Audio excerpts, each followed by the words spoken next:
Third grade. Hey guys, how you doing? Hope you guys are having a great week. You staying safe out there.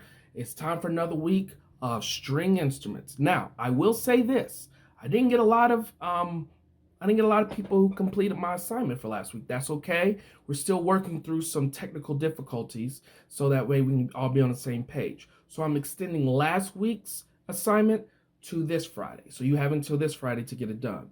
But we are gonna go ahead and move on. So last week we talked about violins and violas. This week we're going to talk about cellos and basses. But before that, few high ooh, I can't talk. Few housekeeping items that I want to talk about.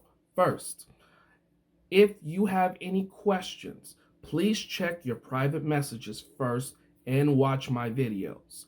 Make sure you go through both of those before you go ahead and get in contact me. Most of you done pretty well with that, but I just want to put that out there. This week, not only am I going to put the video on YouTube, I'm also going to put it right in the classroom so you guys can watch it right from there.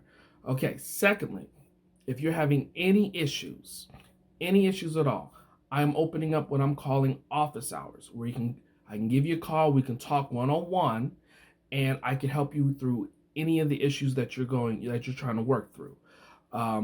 You'll see a sheet, you'll put your name at a time slot, you'll tell me what the problem is in that slot, and then you'll tell me whether you would like me to give you a call, like a phone conversation, or if you would like to talk one-on-one through Google Hangout, so we can see each other face to face, and it might make it a little bit easier for you. So I am offering that starting Monday, which should be today, and that way I can help you out a little bit more, and maybe we can speed things up a little bit more. So, with that said, let's get started. Yeah. All right, buddies. It's your buddy, Mr. Stokes, is back. All right. So last week we talked about the violin and the viola, but remember, four main instruments in the classical string family: the violin, viola, cello, and double bass. Now, quickly, we're going to go over these two. Now, remember, the violin. Most string instruments are divided into three main sections. We call the head, the neck, and the body. Okay.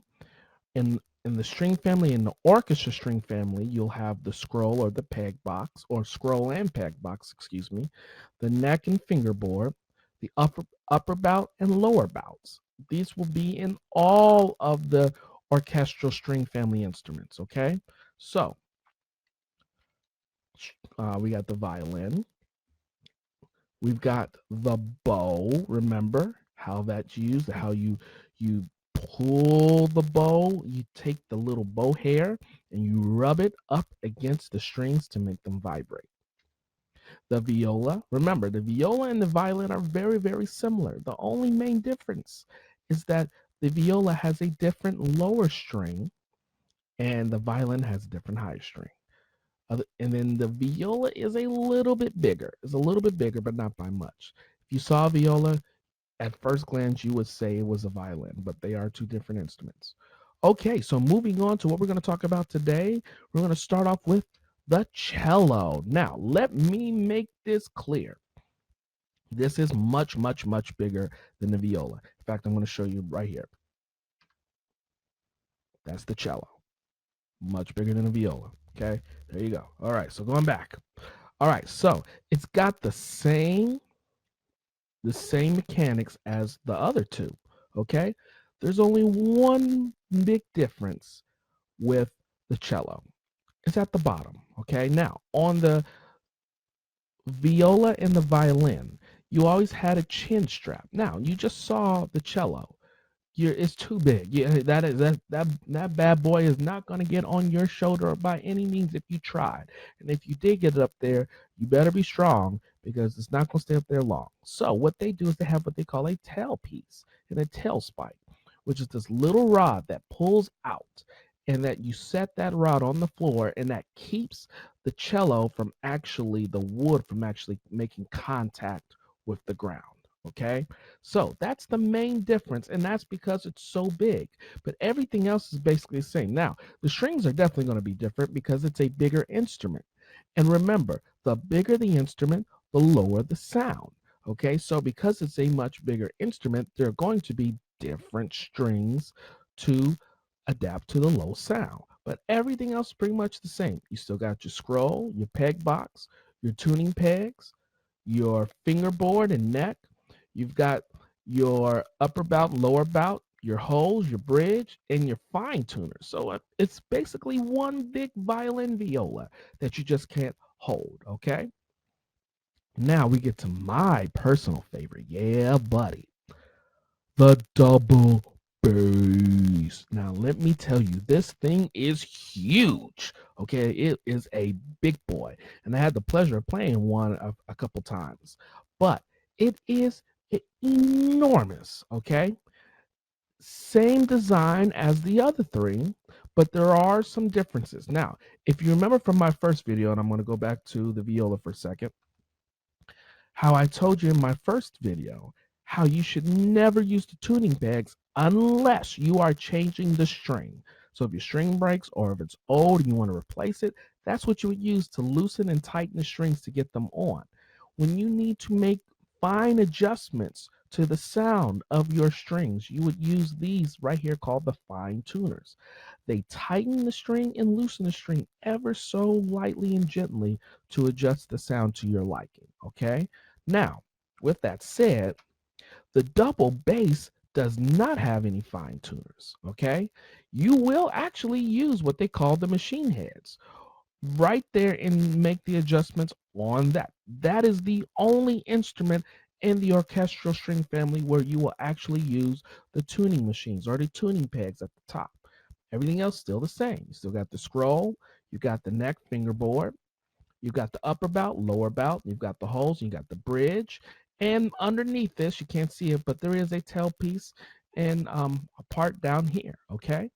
Now, the great thing about double bass or about any of these is that you don't always have to use a bow. You could actually pluck the strings, okay? But for double bass, this one is really known for plucking the strings. And we'll talk a little bit more about that when we get into some of the other string instruments, okay? So, once again, viola, see how big the cello is versus the viola? Much bigger. And see how it's lifted off the ground? That is the tailpiece right there that goes into that little rubber device. This part keeps the floor from getting scratched up. So the floor doesn't always get scratched up when you got this needle pointing down. And then look at that double bass. That's a big boy, I'm telling you. Yeah, one of my all-time favorites. Yes, sir. Okay, so last thing before I cut this video off. Now, your assignment for this week, your last assignment, I didn't get much from you, so I extended that one too. So, two assignments. For the first one, you need to tell me what is the difference between the viola and the violin. Tell me one of the difference, and then explain the bow to me. And then the second assignment is you're going to tell me what is the main difference between the cello and the double bass.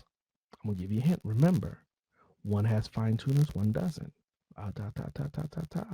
Okay, so that's going to be your assignment for this upcoming week. Now, let me show you what this is called. This is I'm calling office hours. For those of you who plan to go to college, you'll get familiar with this real quick.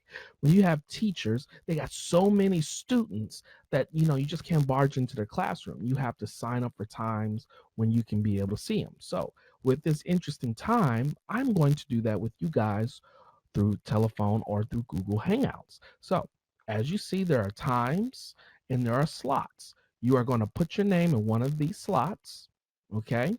You're going to then tell me what you need help with, okay? And be as specific as possible. And then you're going to tell me from there, do you want to have a Google Hangout call or do you want to have a phone conversation? And then at that time, I will then get on the phone or we'll get on Hangout and then I will help you with whatever issue that you may have. Now, the one thing is if you see a big red in a slot, that means I am unavailable. I will not be calling you or having a Hangout at that time as I do have other obligations at that moment. But if it's open, you may sign up. Now, make sure when you sign up that you have gone through every single troubleshooting, meaning you've tried every single way to fix the problem that you have. Okay. Because if you're not, I'm going to go through the questions. And then if you one of those is I haven't done that, I'm going to tell you to go do that. Okay. And then at that point, I want to say once you do it, you need to sign up for another time slot. And then we will get together at that point. All right. All righty then.